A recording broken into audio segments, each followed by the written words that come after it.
আজ 2রা এপ্রিল মনোনয়নপত্র জমা দিলেন বীরভূমের লাভপুর বিধানসভার বিজেপি প্রার্থী দেবাশিস ওঝা। তিনি জানান, গণতন্ত্রের এই উৎসবকে শান্তিপূর্ণভাবে উদযাপন করতে তিনি চান বিধানসভা নির্বাচন উৎসবে পরিণত হোক।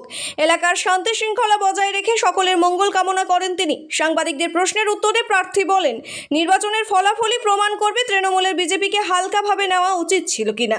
মনোনয়নের আগে তৃণমূল ও বিজেপি কর্মীদের মধ্যে যে উত্তেজনা তৈরি হয় তা নিয়ে তিনি অসন্তোষ প্রকাশ করে বলেন, এ ধরনের পরিস্থিতি মোটেও কাম্য নয়। তিনি আরও জানান, একই সময়ে দুই দলের মনোনয়ন জমা এড়াতে চাইলেও প্রশাসন তাদের সিদ্ধান্ত অনুযায়ী ব্যবস্থা নিয়েছে।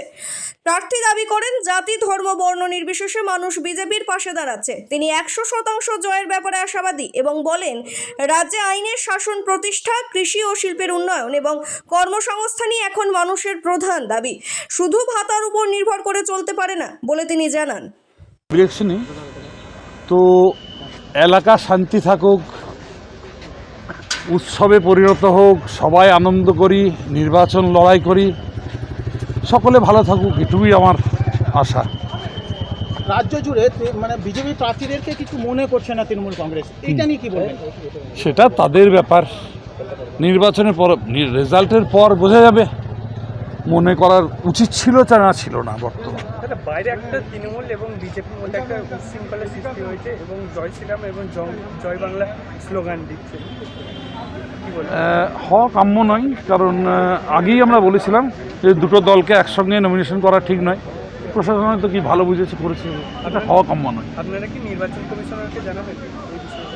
আমার নেতৃত্ব ভাববে বিষয়টি। আচ্ছা দাদা, দলীয় কর্মীদের এই যে উচ্ছ্বাস, এই যে উদ্দীপনা বিজেপি কর্মীদের দেখতে পাচ্ছি, এটা ভোট বাক্সে কতটা প্রতিফলিত হবে কি মনে করছেন? একদম পুরোটাই প্রতিফলিত, কারণ তাছাড়া এরকম দেখা যায় না।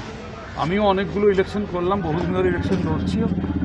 মানে এবছর সারা অভূতপূর্ব, সারা দল মত নির্বিশেষে, জাতি ধর্ম নির্বিশেষে মানুষ এগিয়ে এসছে এবং ইলেকশনে তার প্রভাব পড়বেই।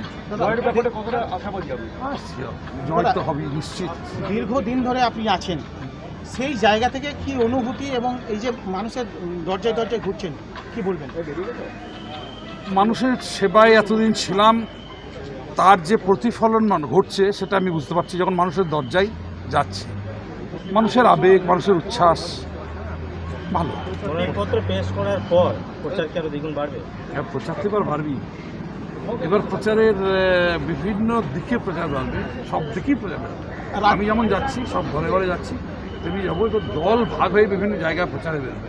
বড় কি কেউ আসবে আপনার প্রচারের জন্য? হয়েছে, কথা চলছে, কে আসবে এখনো বলতে পারছি না, তবে বড় সভা হবে। সভা হবে, কতটা আশাবাদী?